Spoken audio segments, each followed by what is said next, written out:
itu berbagai macam, ya. Ada pembunuhan, tiba-tiba ada perkosaan juga. Mohon izin yang mulia. Pengalaman saya lama menjadi auditor militer. Kalau kasus itu bersamaan, kita buka pembunuhannya dulu, yang mulia. Untuk pemerkosaannya baru kita buka, kita tutup. Itu yang mulia. Pengalaman saya sebagai auditor militer, yang mulia.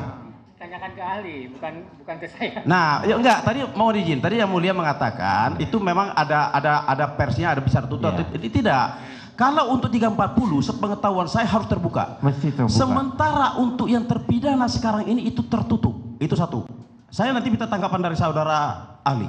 Yang tertutup tadi apa? Pasal 340, pembunuhan berencana. Ya.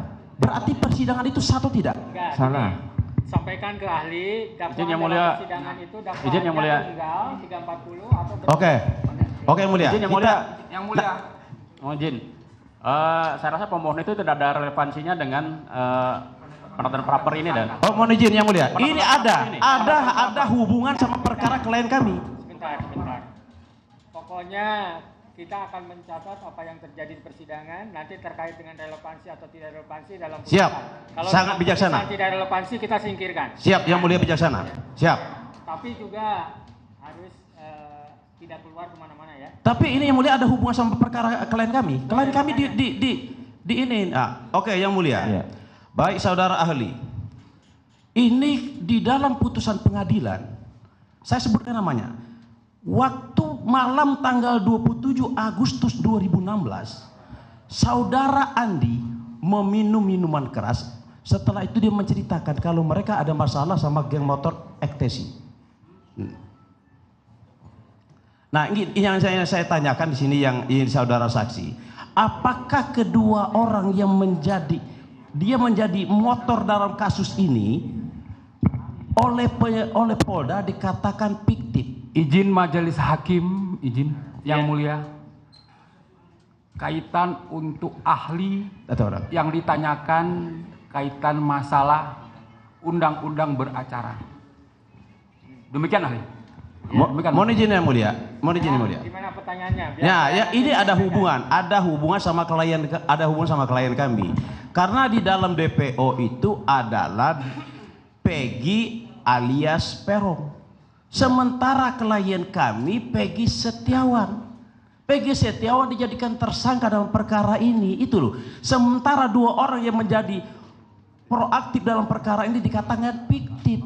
Nah, ini saya minta kepada saudara ahli, bagaimana tanggapan dari ahli terhadap perkara ini? Jadi kalau misalnya kedua yang DPO tadi sudah dibilangkan fiktif, berarti itu berkaitan dengan ajas kausalitas von Bury.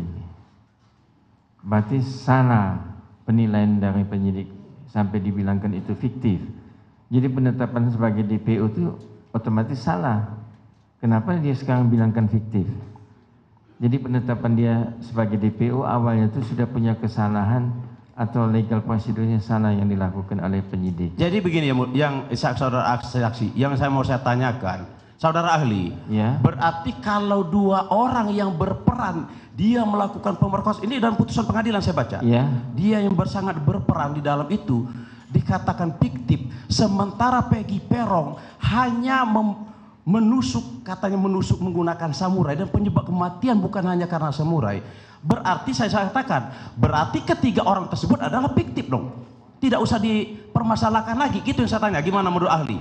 Jadi kalau misalnya kedua DPO tadi dibilang fiktif itu, yang satu lagi, yang ketiga Peggy Peron, itu kan mesti kita uji dulu bahwa itu apakah izin yang mulia atau tidak. Ya. Izin yang mulia, yang ditanyakan kaitan ahli pidana. Ya, ini ya, terkait dengan pendapat ahli dalam hukum acara pidana itu tidak mengikat ya, tidak mengikat. Kalau setuju silakan diambil oleh para pihak dan juga oleh hakim. Kalau tidak setuju ya kita abaikan. Ya, siap. ya, nggak usah diperdebatkan ya.